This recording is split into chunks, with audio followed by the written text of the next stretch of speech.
Have you ever had a moment when you did the right thing, but still got misunderstood? Today, I want to share a story that might change the way you see the true value of kindness. It was a quiet night, typical of the countryside. The sky, covered in thick clouds, had been threatening rain for hours. Elias, a simple man with a calm spirit, was wrapping up another day of work on his small farm. A widower for nearly a decade, he found strength and refuge in his daily farm chores and nightly prayers. The fireplace cast dancing shadows on the wooden walls of the house. Outside, the wind began to pick up, announcing the storm to come. But inside, there was peace. Elias picked up his Bible, just like he did every night, and read softly. "Don't grow tired of doing what is good. At just the right time, you will reap a harvest of blessing if you don't give up." Galatians 6 verse 9.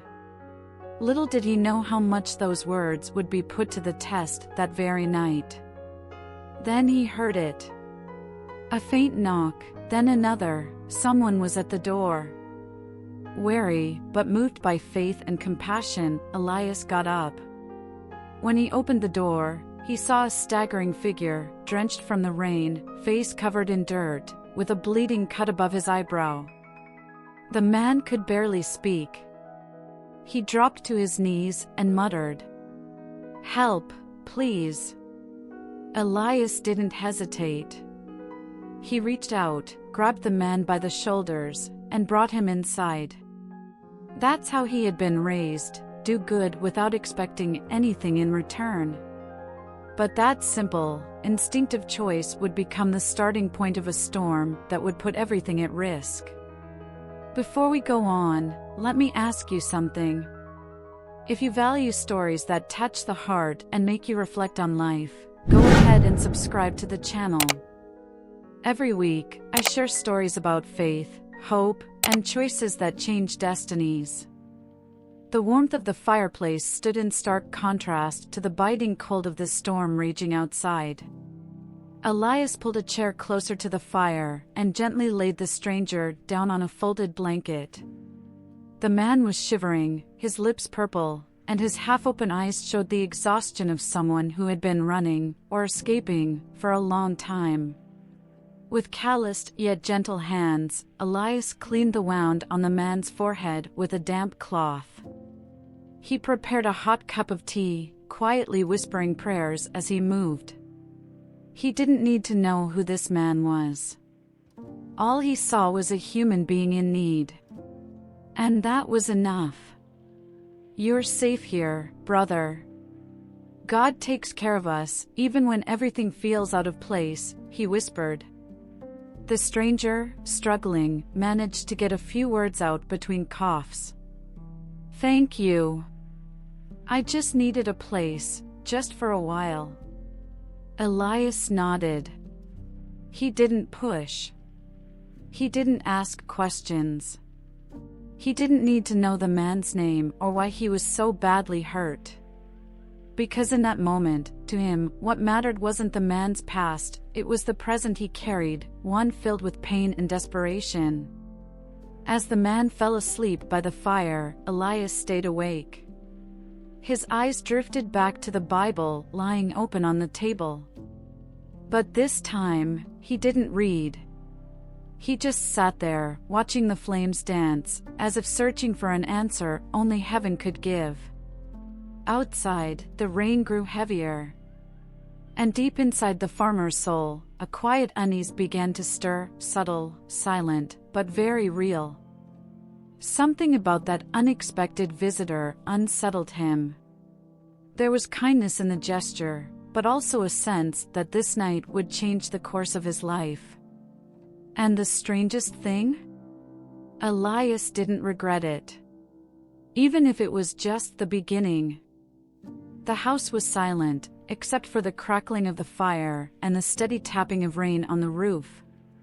The clock showed it was nearly 3 in the morning. Elias was still awake.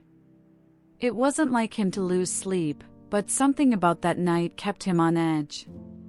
The man was sound asleep, wrapped in blankets. His face looked calmer now, though still bruised. It was as if Elias's simple home had become, if only for a few hours, a shelter for a lost soul. But even in the face of that apparent peace, something inside the farmer felt unsettled. He got up, walked out to the porch, and stared into the darkness. The fields, so full of life during the day, now looked like a sea of shadows. Elias looked up at the sky, where lightning silently cut through the clouds. And then, as he had done so many times before, he spoke to God. "Father, I don't know who this man is. And I admit, something about this worries me. But I know you. And if it was your will that he came to my door, then I ask you, watch over us." There was faith in his voice. But there was fear too. Not the usual kind of fear, it was the kind that comes when your soul senses something big is about to happen. A kind of silence that speaks louder than 1,000 voices. Elias walked back inside, looked at the sleeping stranger, and let out a sigh. Then he turned off the lights and lay down. Outside, the storm was beginning to pass. But inside the house, another one was just about to begin. The sun hadn't even risen when Elias woke up. There was a strange stillness in the air, not the same as in the dead of night, but the kind of silence that comes right before something unexpected stirs. As he came down the stairs, he noticed the stranger was already up, sitting at the table, slowly sipping the leftover tea from the night before. His eyes, now clearer, scanned the room carefully. "Sleep well?" Elias asked kindly. The man nodded. There was gratitude in his eyes, but also a deep weariness, like someone carrying more weight than one heart should bear. Before either of them could say another word, the sound. First, a distant engine. Then more. Vehicles rumbling down the dirt road that led to the farm. Elias stepped to the window, squinting. 2 police cars.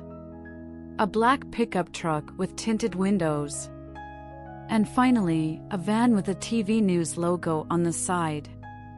It was like the peaceful farm had suddenly been swallowed by the noise of the world. "They found me," the man whispered, his voice shaking. Elias didn't understand. Not yet. But something inside him turned cold. Before he could react, there was a loud knock at the door. Voices demanding he come outside. Officers with stern faces, asking to search the house. "Are you Elias de Oliveira?" "Yes. We have reason to believe you're harboring a fugitive. We need you to come with us." The words hit like knives. It felt like the ground had been ripped out from under him. Journalists began crowding near the fence, cameras rolling, microphones pointed. Elias couldn't make sense of any of it. All he had done was open his door to someone in need. But in that moment, he understood. He saw how quickly the world can turn on those who choose to do good without guarantees. Doubt spreads faster than truth.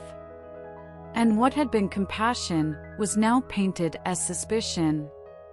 Before I continue this story, let me ask you something from the heart. If something in this is stirring your soul, if these words are hitting you in a place you didn't expect, subscribe to the channel.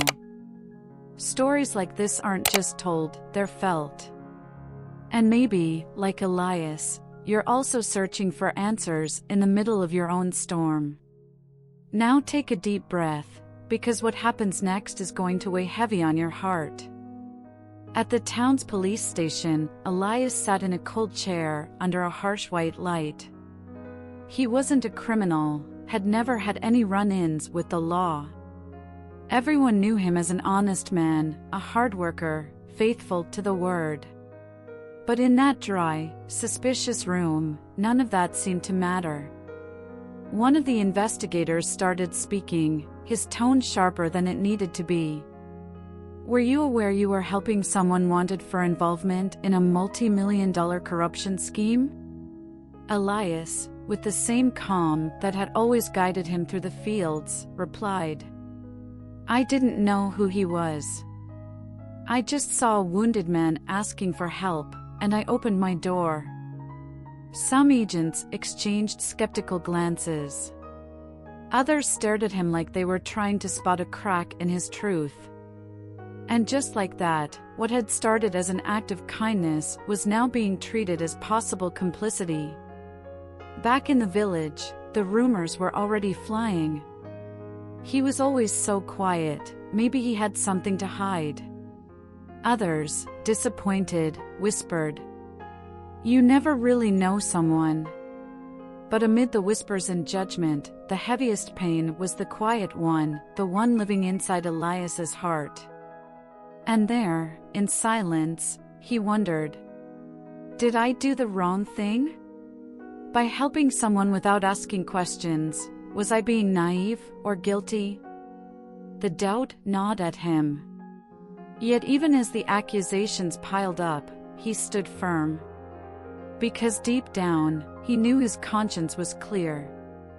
In the makeshift holding cell where he waited to be released, he knelt. Not to ask for explanations, but to surrender the weight of it all. "Lord, I've served you for years. And today, even without understanding, I still trust you. Show me, what are you trying to teach me through this?" In that moment of solitude, Elias didn't get a clear answer. No voice from heaven. No miracle. But he felt peace. And sometimes, that quiet peace is God speaking. 2 days had passed since the police showed up at the farm. Elias had finally been released, but not like someone cleared of a misunderstanding. It felt more like he was walking around with the weight of everyone else's doubt on his shoulders. Returning to the village was like walking through a storm of stairs. Some people avoided eye contact. Others pretended everything was normal. But there were also those who came close, silently, and said with their eyes, "I believe you." The farm looked the same, but it felt empty. Even the animals didn't move about like they used to. The stranger he had taken in had been taken away by the authorities, and since then, no new details had been officially shared. But it was in the silence of the land that something began to shift. A young attorney showed up at the property. Her name was Isabella. She represented an independent human rights group. And she brought information that hadn't been released to the public. "Mr. Elias, the man you helped is named Daniel. And he's not the villain they're making him out to be. He was an accountant for a company that was rigging public contracts. When he discovered the scheme and tried to report it, they came after him. They tried to silence him. Your home was the first safe place he found." Elias sat quietly, letting the words sink in, like hearing a truth his heart had already started to suspect. They pinned it on him to protect powerful people. But he has evidence. And now, because of your help, he might finally be able to bring it forward. It was like taking a deep breath after days of drowning. Elias sat in his rocking chair and looked up at the sky. "So, it wasn't for nothing." Isabella smiled. "It wasn't. In fact, what you did may have saved his life, and helped uncover an entire web of corruption." The old farmer closed his eyes for a moment. And right then, in that small, quiet space, he felt God's presence again. Silent. Steady. Faithful. Not everything was resolved. But the truth, just like it always does, was starting to find its way. Even with the new information Isabella had brought, things were still murky. The media had built a narrative where Elias was, at best, a naive accomplice. Daniel, the man he had taken in, was still in custody under heavy surveillance, accused by those desperate to silence him. Elias, though innocent, continued to carry the weight of public scorn and suspicion. Sales from his small farm dropped. Some suppliers began avoiding him. Even the church he'd attended since he was young hesitated to welcome him back for Sunday service. It was as if the world was saying, "Your kindness was a mistake." And there, alone on the porch, heart heavy, he looked out at the fields glowing in the sunset and let the tears fall, tears he'd been holding in for days. "Lord, all I wanted was to help. I just did what I thought was right. Why am I being punished for that?" And in that broken prayer, something different happened. It wasn't a spectacular miracle. No audible voice. No beam of light splitting the sky. It was footsteps. Quick ones, coming up the road. Elias stood. It was Isabella, out of breath, eyes wide with excitement. He talked. At today's hearing, Daniel told everything. He presented the evidence, recordings, hidden documents, names, dates, contracts. The judge was stunned. And do you know what Daniel said? Elias looked at her, his heart pounding. He said if he had died that night, everything would have been lost. That you were the one who saved him. And that the faith he saw in you gave him the strength not to give up. The farmer slowly sat down, needing a moment to take it all in. The truth is coming out, Elias. Your name will be cleared. And more than that, your story is inspiring others. And it was in that moment, that exact moment, after everything, that Elias understood. It was when everything seemed lost, that he found God. Not in visible blessings, but in the pain that transforms. In the silence that reveals. And in the faith that holds steady even without immediate reward. The days that followed were full of twists and turns. The media, once hungry for scandalous headlines, began telling a different version of the story. The suspicious farmer had become a symbol of courage and compassion. Headlines now read, "Humble man shelters whistleblower and helps dismantle billion-dollar corruption scheme." Elias's name was cleared. The justice system itself released an official statement recognizing his role. But more than that, his story echoed far beyond the fences of his farm. People started writing letters, messages, testimonials. Folks who, inspired by his unshakable faith, found the courage to start over, to forgive, to help, to believe again. Elias, however, hadn't changed. He still plowed the land as before, tended to the animals, prayed at sunrise, and read his Bible at sunset. He wasn't looking for fame. He just wanted to live in peace. One afternoon, sitting beneath the shade of the old ipe tree in his backyard, he got a visit from Daniel. Free. At peace. His eyes no longer frightened, but steady. He brought a simple gift, a handmade wooden cross, with an inscription carved into it. To those who do good, heaven never forgets. Elias held it for a moment and quietly said, "We plant, even without knowing if we'll ever see the harvest, but God never lets a good seed die." Daniel smiled, eyes full of tears. And there, in that silent reunion, something became clear: the good we do, even when the world doesn't understand, has an eternal purpose. This story reminds us that even in the hardest moments, faith can light our way. Sometimes, doing what's right comes at a cost. But in the right time, God honors those who remain faithful, even in silence. Now let me ask you, What kind of seeds have you been planting in your life? Maybe you've been judged for choosing to love, to help, to forgive. But don't give up. Because heaven sees it all. And God's justice never fails. Take a moment today to reflect on how faith can strengthen you in times of injustice. If this story spoke to your heart, share your experience in the comments. I'd love to read it and pray for you. And before you go, do something simple that could change lives. Subscribe to the channel. Every week, you'll find stories like this, stories that warm the heart, awaken faith, and renew hope. Because in the end, goodness might be doubted for a while. But in God's time, it always wins.